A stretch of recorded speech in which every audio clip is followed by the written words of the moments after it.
Welcome to the Lockbox, Lockbox! Welcome to the Lockbox, the Lockbox! Hello again guys, welcome to episode 6 of season 2 of the Lockbox. Today I'm joined by Farmer Bob. Yo. And her. Howdy, howdy. And the precog Tesseract. Hello. Hello again guys, nice to have you all here today. How are we all? Not bad. Surviving. Good, good, good. What a wonderful lead into one of our first topics. Survival mode. Dun dun dun, survival mode 2. Trigon's prison. Bit of a shock to the system if you did the first one. Much smaller arena. Feels tiny. It does, there's not a lot of space to move around in this one. It's hard. I quite usually keep my camera zoomed out and you just can't do that. It just keeps getting pushed back in by the walls. Yes, exactly. I've been backed into the corner a few times and like going into first person mode. A lot less room to move around to get away from stuff in this one. But on the whole, a very enjoyable experience I found so far. Lots of different bosses. I don't know if it's that we're doing more damage or if they've actually adjusted the health of the bosses, but it feels like the rounds go faster this time. I think maybe it's a bit of both. Well, this goes up to 20 rounds, doesn't it, this time round? So there's a lot more scope there for when you get further down the line. You know these bosses are going to have massive health pools. The ad phases are shorter this time around, I think. There are less of them. So that speeds it up, especially as you go through the rounds. I've noticed as well that these, as you go along, the ads do seem to have a lot of health as well going into the later stages. Or later stages, I'm saying round 6, round 7. And I think even the ads themselves have got a bit more uniqueness to them. Like there's definitely the Wrath demons that you just kind of focus them down first because they've got this nasty AoE attack that will take out the group. I can't really think of anything from the last one that was like that. They were all just, you know, ads that just attack the tank and stuff, so... Yeah, a few different mechanics. There's another one as well where you get pulled in right on top of the ads. And if you don't get out quick enough, you get killed very quickly. I'm loving the rewards this time round. Not that they were bad last time, but this shirt is just fantastic. The Trigonic shirt. It does look so good. And you can play around with the colours on the shirt as well. Yeah, as before, there are iron, bronze, silver, gold, platinum, was it? Yeah. Versions of the shirt for rounds 2, 4, 6, 8, 10. And so that's a small kind of part of the shirt will be that colour. Then you've got the bulk of it, which you can change the colours around, and then you've got the glow, which it'll drop with a specific glow, or you might be lucky enough and get a custom glow. Yeah, that custom glow is like gold dust. Very jealous of anybody that got the custom glow. I got a custom glow. I was lucky enough to round 6 to get the silver shirt with the red glow, which matches my character, so I was happy with that.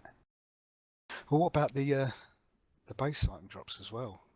Those are pretty interesting. I mean, quite a few of them are really, really large in size to the point where you're lucky if they actually fit in your base. These are definitely for League halls. I kind of feel like there should be something warning you on it that it's going to be a really huge item. Yeah, because I got the demonic seal drop for me the other day and I just consumed it. I thought, oh, that looked great in my base, and then tried to put it up in my base and it'll only fit on one wall because it is so massive. But it looks awesome. And you're also getting the traditional base items drop as well, like the toilets and fridges and things like that. But these... Yeah, I got a toilet. I got a fridge. I got a luxurious modern fridge, which I was very pleased with. But what seems to be a bit of a sticking point for a lot of people at the moment is getting past round 6 into round 7, and then it's like a massive step change with Cyborg and his attack. Seems to be where a lot of people are falling down at the moment. There's obviously not the same number of people getting involved in this. I find it quite interesting that with the last one, we were really just not interested in at all. Given that so many of us hadn't even been playing for Amazon Fury, But I think we've already done more runs in survival mode than we did last time. Well, it's a bit different this time around because where we've had the previous DLC with the raids and stuff, people have had a chance to gear up, get to CR 108, and they're a lot more prepared for it, whereas people didn't seem to want to farm Amazon Fury before to get to the 105, and a lot of people were unprepared when they went in. But then there's the flip side of it, of all the people that really enjoy PvP, they're just not interested in doing survival mode at the moment, so there's a lot less people from that respect. I know a lot of the PlayStation leagues are saying that they're focusing on PvP, so...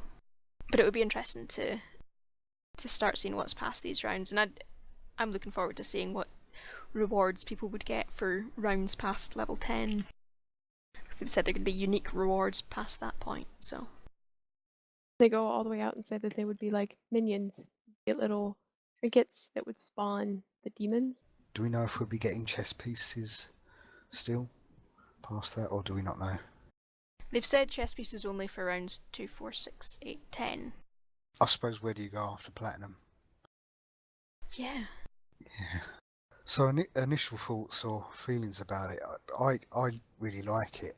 I mean, it's a long old slog to get through, to even get to round 7. It's like looking at up to 2 hours, but if you're in it for the long haul, it is a rewarding experience. But even that 2 hours feels a lot less than the last survival mode, where getting to round 7 could have been 3 or 4 hours. I like it. It's a thumbs up from me. Yeah, I quite enjoy it. And I think if this goes on now, I mean, these are for event type things, like that we're going to be seeing in between DLCs to like bridge the gap, and if they're doing a different one each time, I think it's going to be something nice, something else to look forward to. I'm sure it'll get to a point where they rotate them and use the same one again, but maybe with different rewards. Anyway, leading on from that, you mentioned the PvP earlier. I did indeed. How are we feeling about the PvP? So PvP Season 3 has just started, and it's brought with it new PvP gear, which for the hero side is the Nightwing set, which I think we've commented on before, but I think looks really cool. We've got the Hush set for the villains, which looks cool again, but I kind of feel like the Gunslinger coat's maybe a bit better. The gear is now normalised to being one set of gear for all roles, and that's leading into the other changes with PvP, where it is that they've really nerfed any kind of role advantages at all in PvP. They've made it almost purely DPS. Yeah, I didn't read up much on the PvP before. I went in the other day and then just wearing my PvP armour again, and then looking at my stats, and I've got over 25,000 health. What's going on? And then having a healer in your group with you and trying to heal that amount of health is not really working for them. I mean, I think the health pools are there specifically to combat weapon mastery, which does huge amounts of damage.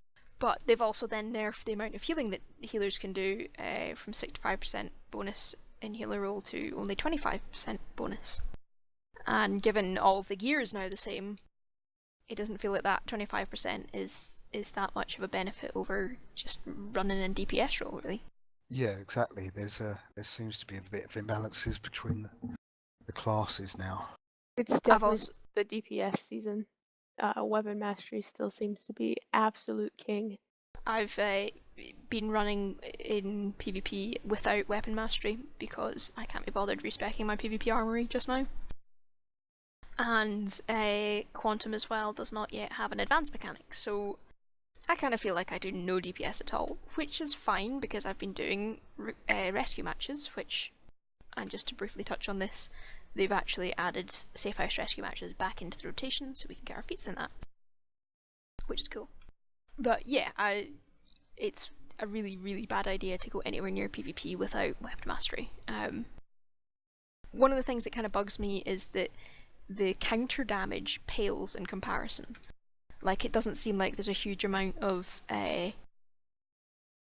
benefit to be gained from countering someone that's doing weapon mastery combos on you.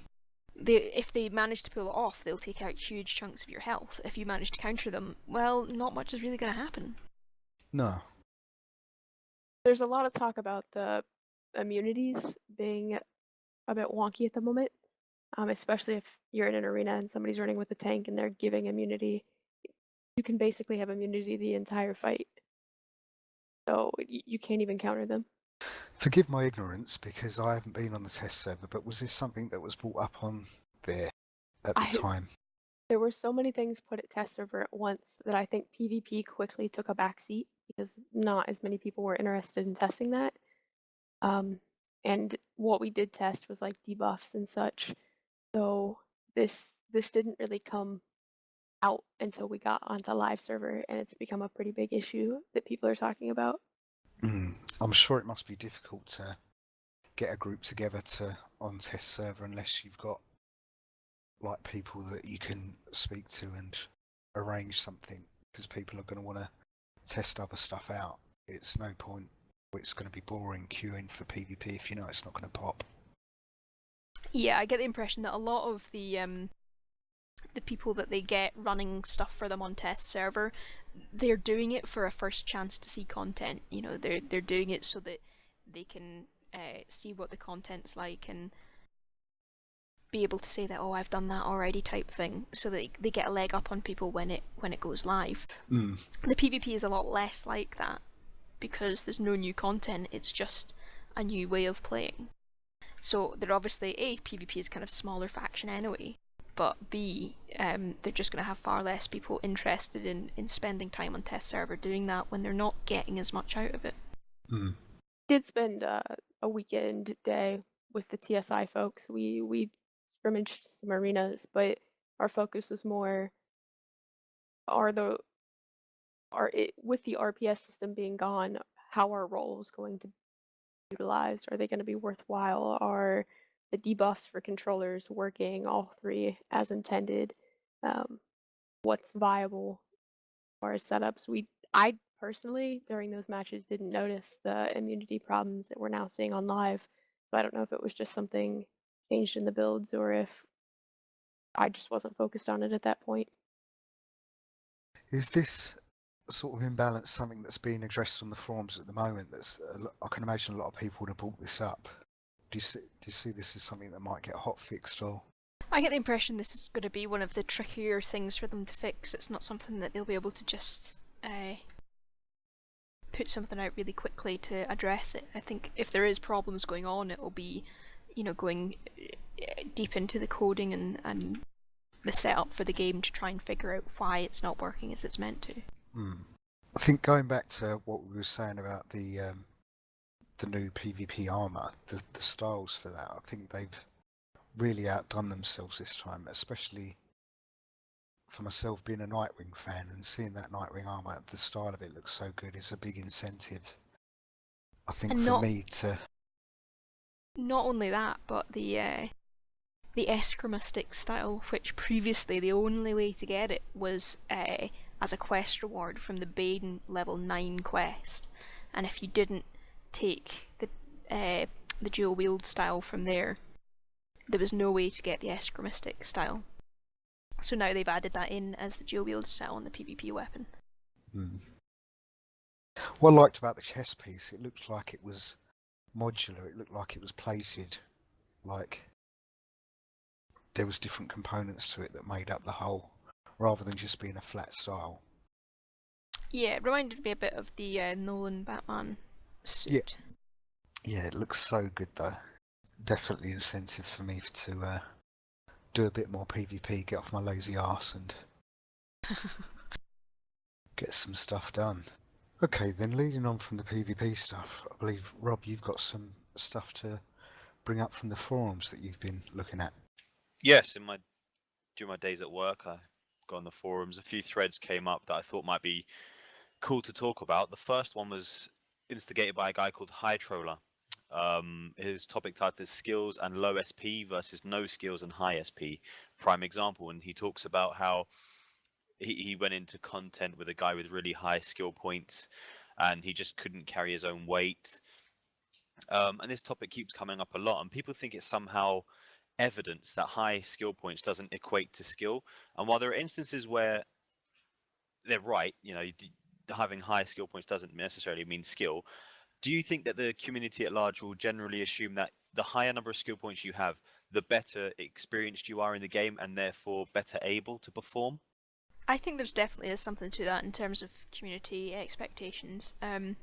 But I think mostly it comes down to the fact that everybody got really fed up with how easy it was to get your combat rating up.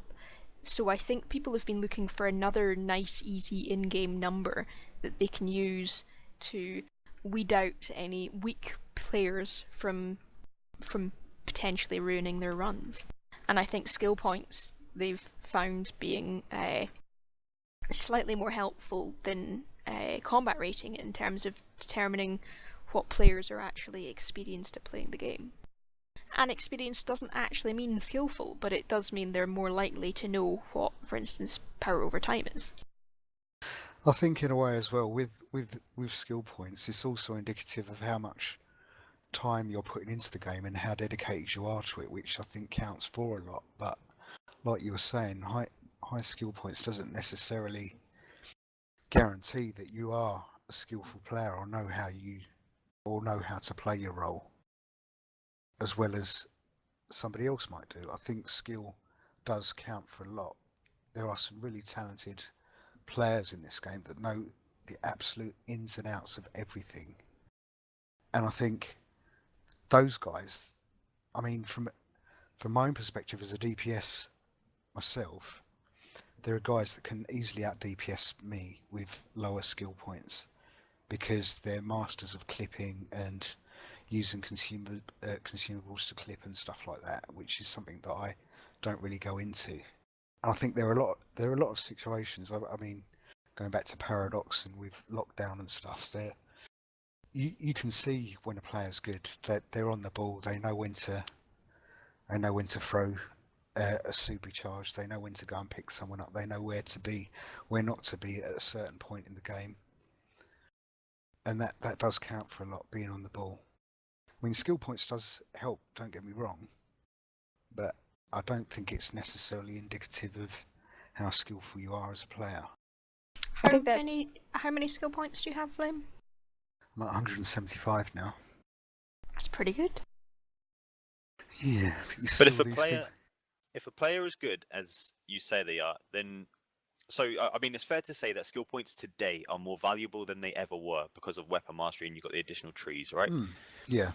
If a player is as good and as skilled as you say they are, then surely they'd be chasing as many skill points as is possible. I mean, what point do you think you can reach and say, okay, I've got enough? Well, I think for a lot of people, like, the maximum is enough, or it's never going to be enough, because there are people that devote their time and their efforts to get in every last feat point in the game. And I mean, that is good. It is something to strive for. It gives you something to carry on playing for. And there is that magic number at the moment that's in the 190s that people are trying to get. But when I refer to skillful people playing the game, I mean, people could be skillful with lower skill points just for the fact that they've come into the game, they're really enjoying it, and they've just got like an actual affinity to the mechanics in the game, but they just haven't been playing it as long as some other people that have got these really high skill points. There's also maybe something to be said for the fact that a lot of the feats that you get in the game have nothing to do with skill. A lot of them are long, grindy feats. If someone spent, however many hours it is that you need to spend farming exobits, for instance, to get that 25k gather feat, if somebody else spent the same amount of time actually practicing playing, does that not mean that that person is likely to be more skillful than the person that just farmed exobits? Yeah, I'd agree with that. I mean, that was kind of part two of this point, but it's like, do you think the feats in game need more inspiration? They need to be more unique. There are a lot of grindy feats. Like you said, you got to do X amount of gatherings, X amount of create these many colas and these many mods and stuff. And do you think they add something as of value, Or is it just simply it's a numbers game? People can sit there for an hour or 2 hours, 3 hours and just press the same combination of buttons in order to result in unlocking a skill point. I think they're necessary because those are the feats that keep most people playing. And not everybody, but I feel like it's only been in the past 6 months to a year that we've had people even approaching having completed all the feats in the game. And that's because in the early days of the game there were so many, for instance, styles to complete. Every tier of content there was a style for controller, healer, tank, DPS. All of the raids had styles for the roll and for the off roll.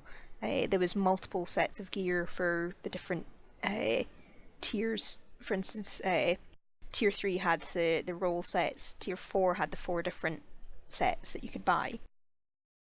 Just chasing after those styles alone took up a lot of time because it meant running content. It meant actually, fighting bosses to get that stuff. Whereas now, so few styles are released that it means that that's a huge kind of time sink taken away from people that are looking to do their styles. So all that we've got left is the really super grindy feats. And even then, so many people have already done them. Even if they were to release one super grindy feat that would take, 12 hours to complete, people are at the point where that's the only super grindy feat they've got to do, so they will sit and they will do that for 12 hours. And with these gathering feats and crafting feats and stuff, it's not... I mean, it depends on your mindset. You might want to chase that feat and go for it and get it as quick as possible, but it's also something that you can get gradually over time as well. You'll get there eventually just by crafting, gathering normally. It might be something that you get a long way down the line, but you will get there as long as you are gathering and crafting. That's exactly how I felt about the treasure chest feat, which I still don't have, and I'm sitting about 850 something. And so I could spend an hour or so farming the treasure chest in the penthouse. Or, I could continue to play content, and when there's a treasure chest, I'll smash it. And that would just come down to, how many feats I've got left and what feat I decide to work on any given day. I think the other issue with whether or not these are beneficial or whether these are about skill went out the window when you could feat buy. Because at this point, if I make an alt, it doesn't matter what class it is, it's gonna have near the max skill points if I want it to, if I just want to spend the replay badges to do it. So I could have absolutely no experience whatsoever healing, which I'm a terrible healer, but I could have more skill points than people that are great healers and have been doing it for years and just aren't feat grinders. So at this point with the feat buying, you could have a brand new toon that doesn't know how to do the role whatsoever. But then if you've got that many skill points, is that not an example of you willing to investigate and experiment? So say for example you're at whatever 190, you've been playing the game for a year, 2 years, you have some semblance of knowledge about what the healing role is, what it does, because you've been here and playing that long. I don't think anyone who's been playing less than a year is at 190. Or what do you think, that's fair to say, or do you think that the feats can now be just plowed through in less than a year? I don't know. There's a lot of kind of super grindy ones, but then there's much easier ways of doing a lot of them now. Things like salvaging, we get individual loot, so technically if you wanted to grind that, it would be pretty easy to just run any content at all. Just bear in mind you've got the seasonal feats as well, which are only coming round every season. To know a better way to word that. Yeah. So once a year. So you got your St. Patrick's Day and all that. They only come once a year. Mm. And they're getting added to. I mean, there's new feats for the Halloween event, which is ongoing at the moment. Me personally, I hate the grindy feats. I like creating this many mods and so on and so forth. I think they don't add anything to the game. Maybe they add something in for an individual, but what would be the difference between saying craft 1,000 mods versus running this tier 6 content 1,000 times? Would you not get something more out of that in terms of experience? And then that's going to expose you to, because you're not always going to be able to run with your friends. You're going to play with pugs, and that's going to expose you to a larger audience. You can create new contacts. You can play with people you wouldn't normally play with before. Does that make sense?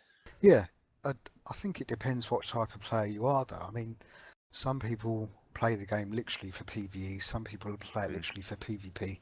Some people like to role play, but other people like to craft and make stuff because they like to play the auction house. They like to make money. So there's a vested interest for those people in that respect, because they are going to be crafting stuff on a more regular basis.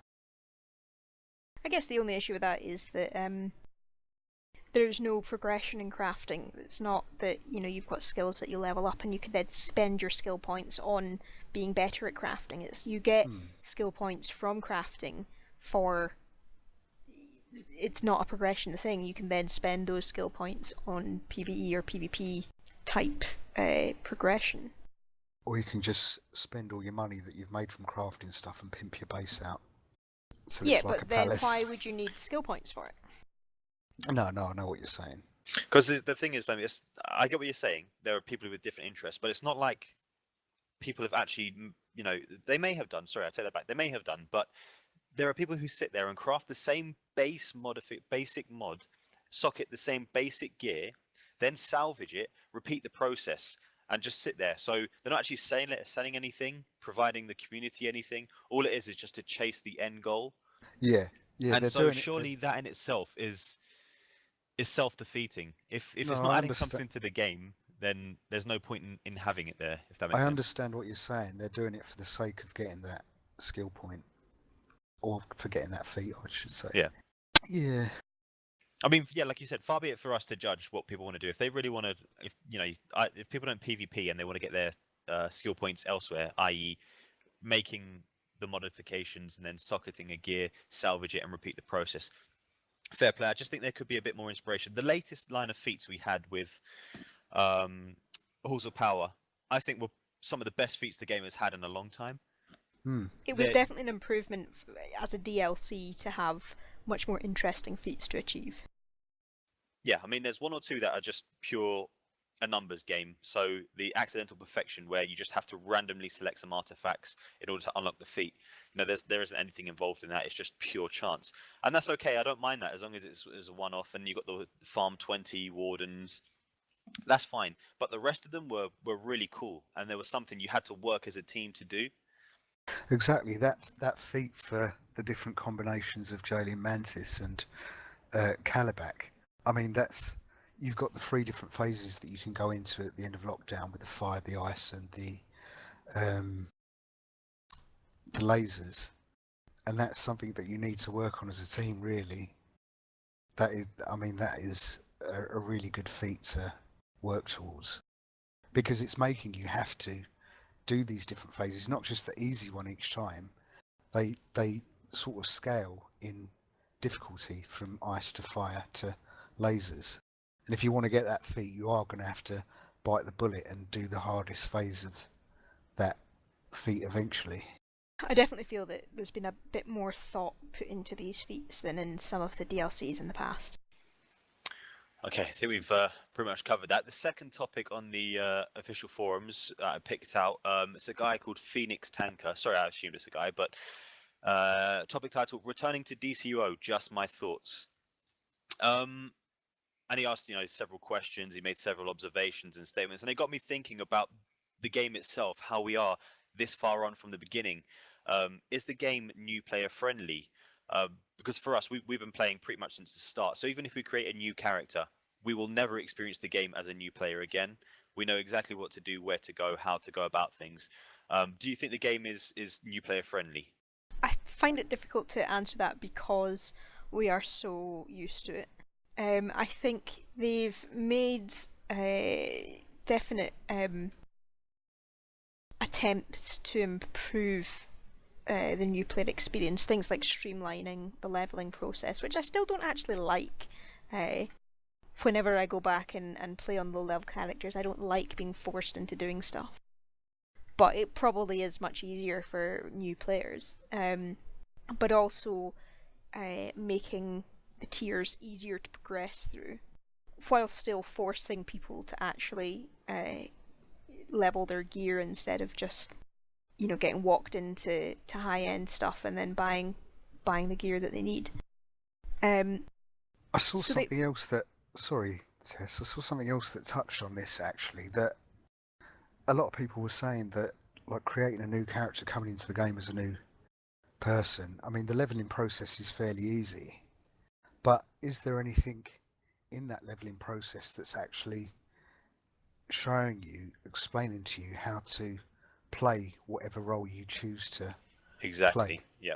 That's something that's been spoken about year after year after year. The same arguments being made, and I'm of the opinion that while the game is new player friendly in terms of being able to, you can jump in and you can enjoy the game, you can do what you want, you can make what you want.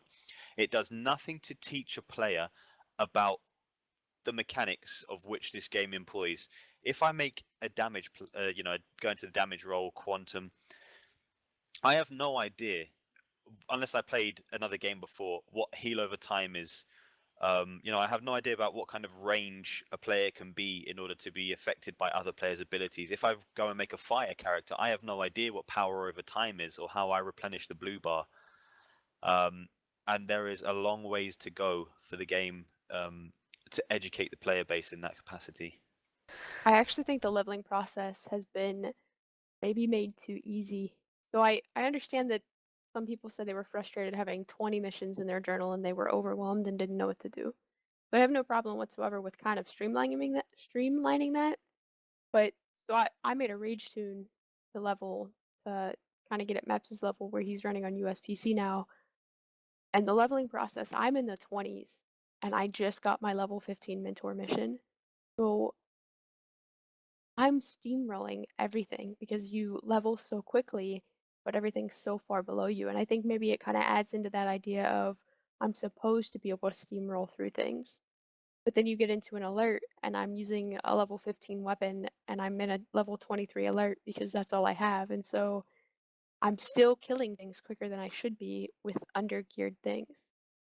I, I don't know if it's been made a bit too easy and folks just expect that once they get to end game now, or I don't know. I think the other thing with the leveling is that it still doesn't go out of its way to get people to do alerts. And alerts are such a huge difference between from the solo content and even the duo content.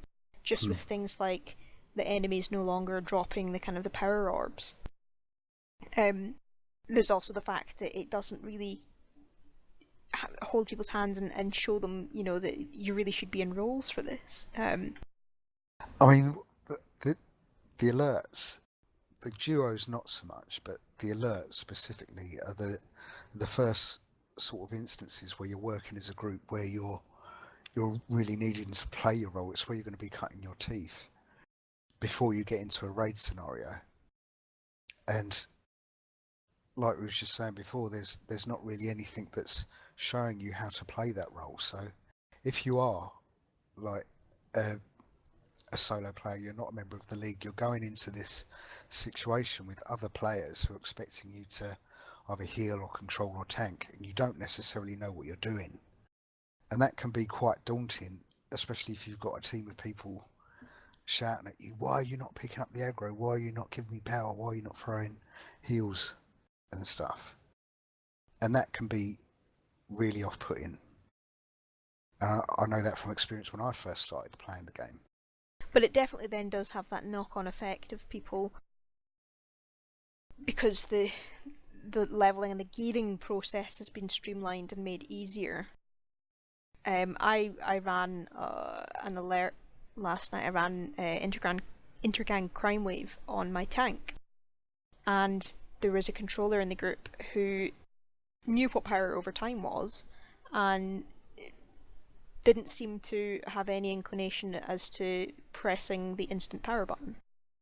So the entire time, we had, most of the time we had power over time, but we didn't have any other power being fed from the controller at all, who was sitting on a full power bar.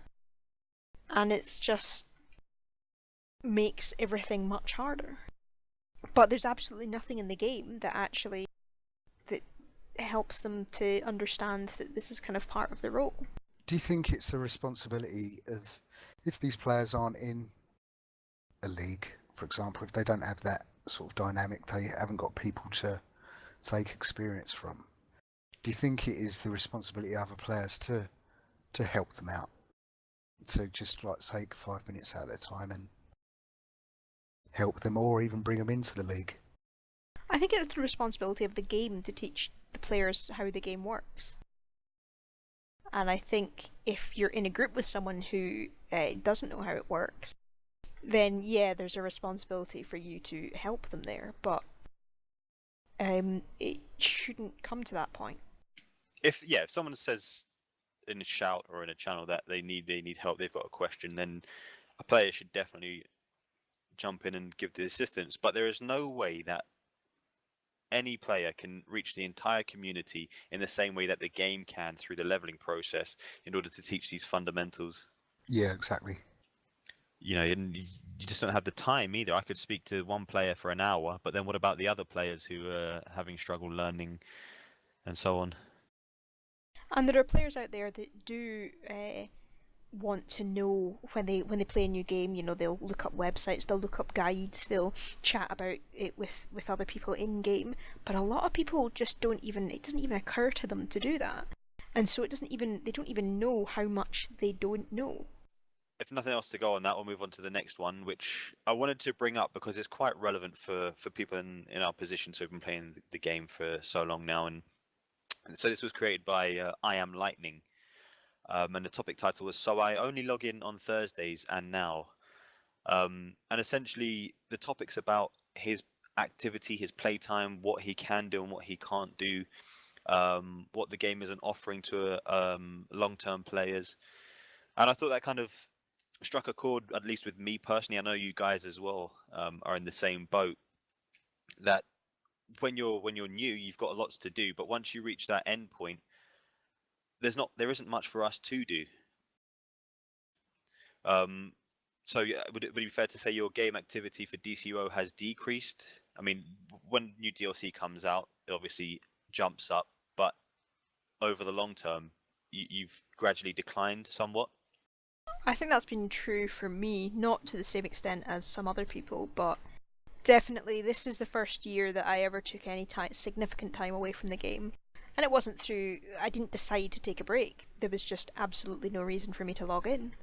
And so there was a good couple of weeks when I just didn't log into the game, and I was still on TeamSpeak and I was still talking to people and we were still playing other games. But I just felt like it was a waste of time. Or rather, I would have gotten far less out of my time to be playing the game than I would have done to be playing other games. And a big chunk of that is hitting that end point where you've got most of the gear. The increases you can make are fairly minimal for the time that it would take to do them. And it's usually, as I said earlier, things like feat grinding is normally what kind of tides me over in those respects, but we're getting to the point where people are capping their skill points, and a lot of the feats that other people have left are the really grindy ones, the ones that they're not that interested in doing anyway, or the ones they feel they'll just get as time goes on. I think we are fortunate to have a good community and to have good relationships with people on TeamSpeak, that if we have got downtime in the game or we don't want to play the game at the time, we know we can still come onto TeamSpeak, speak to other people, play other games with people as well. We're still active, we're still there. On the flip side of that, I don't know what other leagues are like. Are they leaving the game totally? Are they leaving their community totally? I mean, how would that affect the league if you know that you've done everything you want to do with this DLC, you're bored of the game for the time being, are you just going to disappear until the next DLC turns up? That must impact certain leagues that maybe don't have such a close community as we do. Yeah, I've no idea. I can only talk about my own social circle. So I've got friends that I talk to. I've never really spoken in depth about how their leagues are managing, just more about what they're doing. And so I've known them for a while, and the general consensus is, yeah, we're playing less. We log in every Thursday to do the raids and stuff, and then when a new DLC comes out, we'll come back and invest a couple of weeks into getting to the top again, and then they'll go and play something else. But I think the trickiest thing is, what can DCUO do?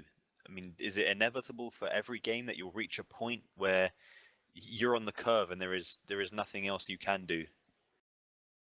My impressions of other games that I've played since starting DCUO is that, yeah, that is what happens.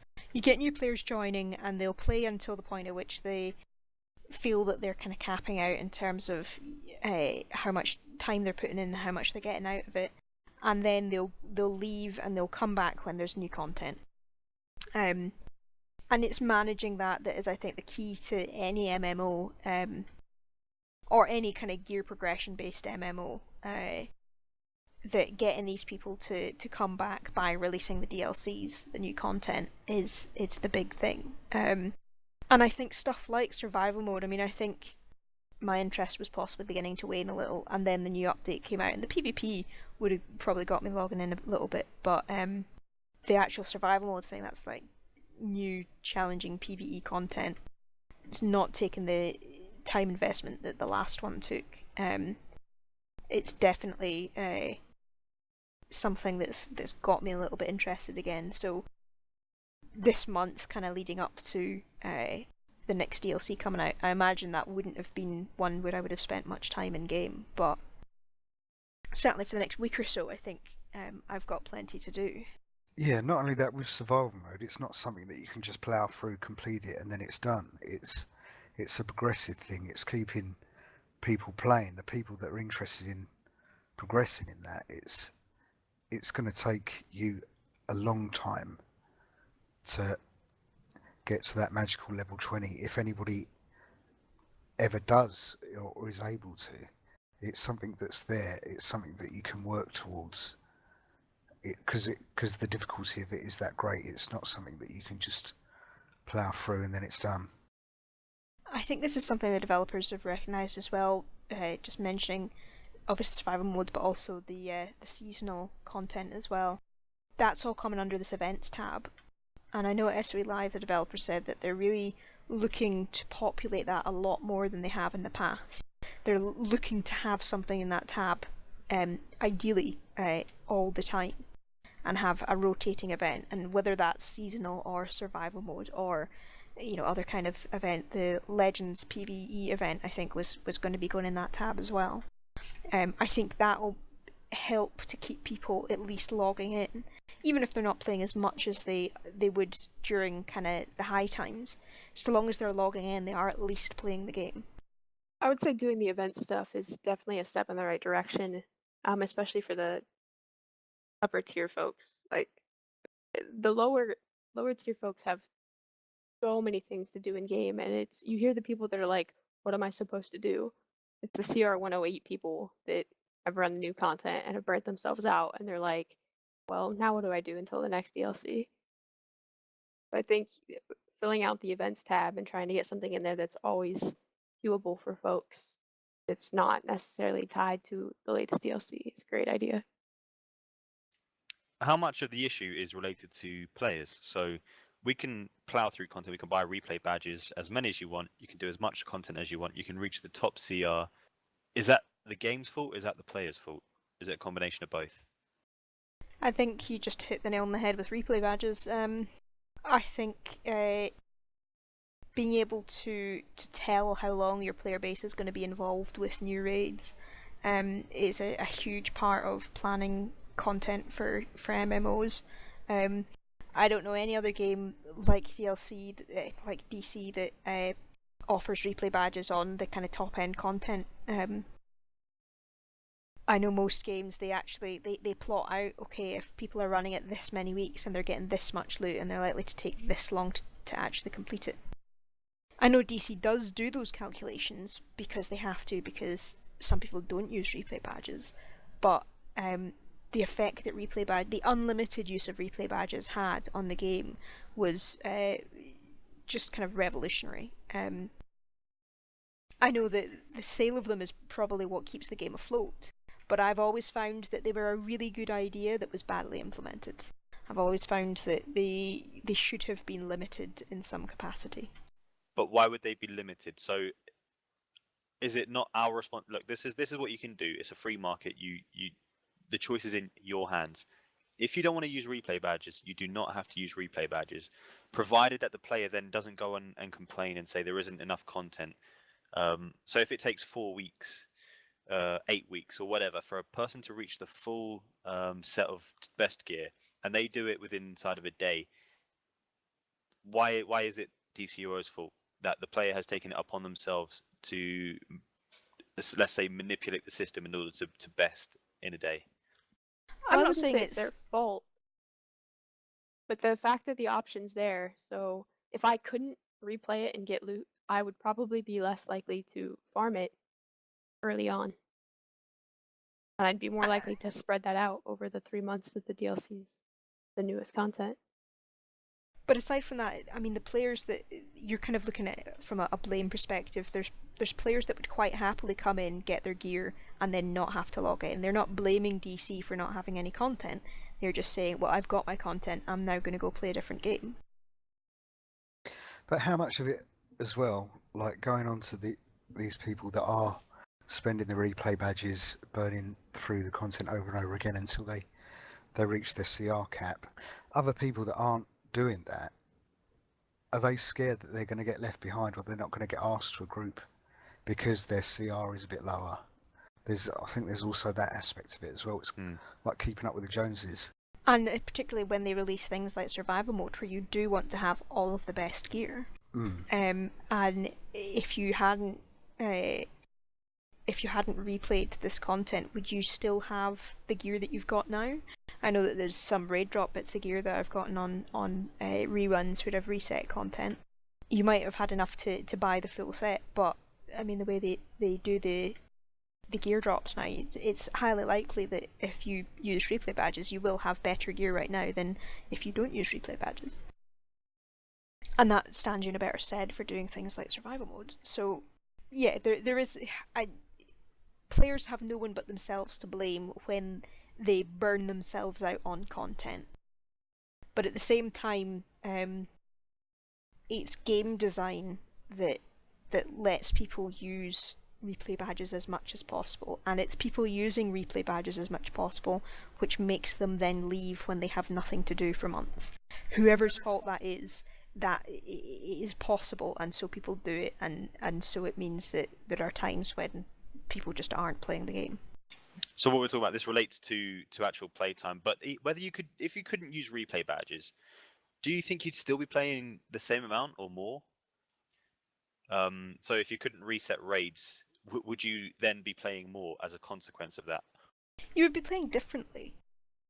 I mean, I didn't do very much raiding at all before replay badges come out, so a lot of it is conjecture for me.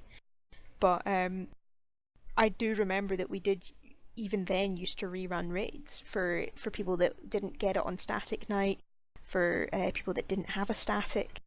You would rerun content that you were locked on, and the difference would be you just wouldn't get any loot for it.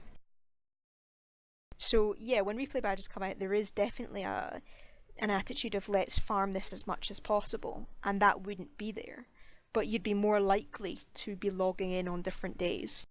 If you, for instance, if you couldn't reset seasonal content and just think, oh well, I'll do a bunch of it at the weekend, I don't need to log in every day.